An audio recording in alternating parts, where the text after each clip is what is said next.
حضرت یسع علیہ السلام کا قصہ، صبر اور ہدایت کی داستان۔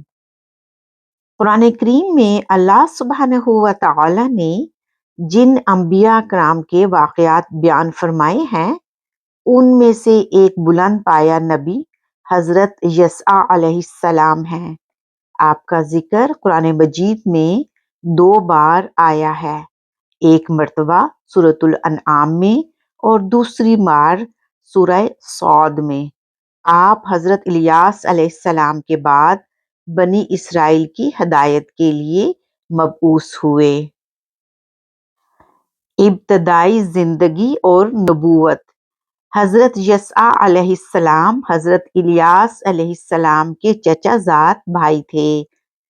کہا جاتا ہے کہ جب حضرت الیاس علیہ السلام پر ان کی قوم نے ظلم کیا اور انہیں جھٹلایا تو اس دور میں حضرت یسع علیہ السلام نے ان کا ساتھ دیا اور ان کی شاگردی اختیار کی۔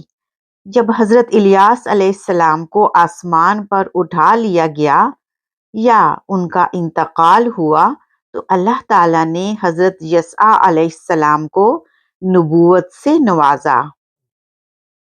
قوم کی اصلاح اور دعوت۔ حضرت یسع علیہ السلام نے حضرت الیاس علیہ السلام کی تعلیمات کو آگے بڑھایا اور بنی اسرائیل کو ایک اللہ کی عبادت کی دعوت دی۔ آپ نہایت صبر، تحمل اور بلند اخلاق کے مالک تھے۔ انہوں نے قوم کو برائیوں سے روکا اور سچائی کی طرف بلایا، لیکن قوم وہی پرانی روش پر قائم تھی، وہ نافرمان اور سرکش تھی۔ حضرت یسع علیہ السلام کی زندگی کا ایک بڑا حصہ لوگوں کی اصلاح میں گزرا۔ روایات میں آتا ہے کہ آپ دن میں کھیتی باڑی کرتے اور لوگوں کی خدمت کرتے اور راتوں کو اللہ کی عبادت میں گزارتے۔ مشکلات اور صبر۔ قوم نے آپ کی دعوت کو قبول کرنے کی بجائے آپ کو پریشان کیا۔ وہ آپ کے راستے میں کانٹے بچھاتے، آپ کے کھیتوں کا پانی بند کر دیتے اور آپ کو ذہنی تکلیف پہنچاتے، لیکن حضرت یسع علیہ السلام نے صبر کا دامن نہیں چھوڑا۔ وہ مسلسل ان کو پچھلی ہلاک شدہ قوموں کے واقعات سناتے تاکہ وہ نصیحت حاصل کریں اور اللہ کے عذاب سے ڈریں۔ قوم کا انجام۔ آپ کی بار بار کی نصیحت کے باوجود قوم بنی اسرائیل نے اپنی سرکشی جاری رکھی، یہاں تک کہ انہوں نے اپنے ہی نبیوں کو قتل کرنے جیسی قبیح حرکات شروع کر دیں۔ جب حد سے زیادہ ناانصافی اور نافرمانی بڑھ گئی تو اللہ تعالیٰ کا عذاب ان پر نازل ہوا اور وہ قوم تباہ و برباد کر دی گئی۔ سبق اور پیغام۔ حضرت یسع علیہ السلام کا قصہ ہمیں یہ سکھاتا ہے کہ صبر، حق بات پر قائم رہنے کے لیے مشکلات میں صبر کرنا ضروری ہے۔ ایمانداری، محنت اور ایمانداری سے رزق کمانا انبیاء علیہ السلام کی سنت ہے۔ اللہ تعالیٰ ہدایت دیتا ہے، لیکن انسان کو خود بھی سچائی کو تلاش کرنا چاہیے۔ حضرت یسع علیہ السلام کا نام قرآن مجید میں ان انبیاء کے ساتھ لیا گیا ہے جنہیں اللہ نے جہان والوں پر فضیلت دی۔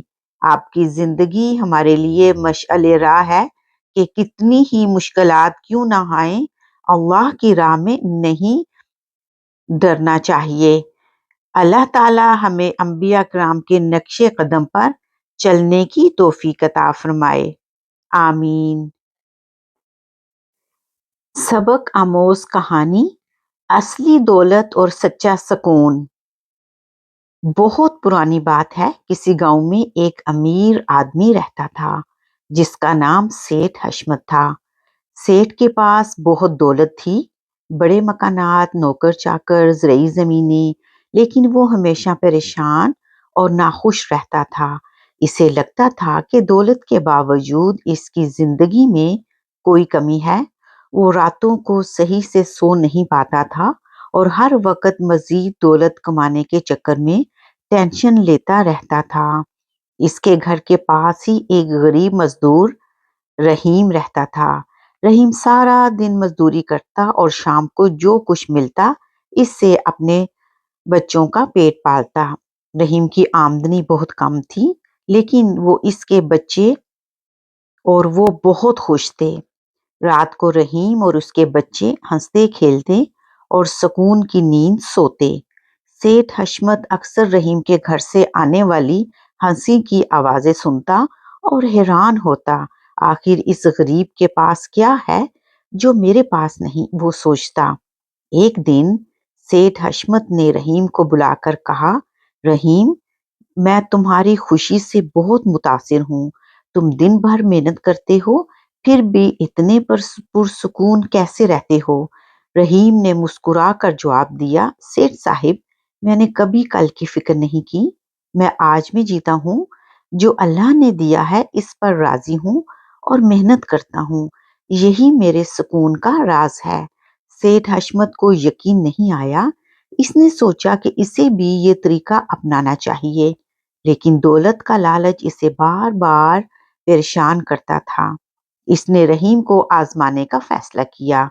سیٹھ نے رحیم کو 1000 روپے دیے۔ رحیم کے لیے یہ ایک بہت بڑی رقم تھی۔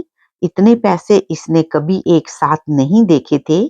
رحیم پیسے لے کر گھر آیا اور اسے ایک صندوق میں چھپا دیا۔ اس رات رحیم سو نہ سکا۔ وہ سوچتا رہا کہ یہ پیسے کہاں رکھے، کہیں چوری نہ ہو جائیں۔ رحیم کی ہنسی غائب ہو گئی۔ اگلے دن وہ کام پر بھی ٹھیک سے توجہ نہ دے سکا۔ اس کے ذہن میں ہر وقت پیسوں کا خیال رہتا تھا۔ 3 دن گزر گئے، رحیم کی نیند اور سکون دونوں اڑ گئے۔ اسے سمجھ آیا کہ یہ دولت نہیں بلکہ پریشانی ہے۔ چوتھے دن رحیم سیٹھ حشمت کے پاس گیا اور پیسے واپس کر دیے۔ سیٹھ صاحب، یہ پیسے اپنے پاس رکھیں، ان کی وجہ سے میں نے اپنی خوشی کھو دی ہے۔ مجھے یہ پریشان کن دولت نہیں چاہیے، مجھے صرف میرا سکون واپس کر دیں۔ سیٹھ حشمت کو سمجھ آ گیا کہ حقیقی سکون اور خوشی پیسوں کی کثرت میں نہیں بلکہ قناعت جو ہے اس پر راضی ہونا اور دل کے اطمینان میں ہے۔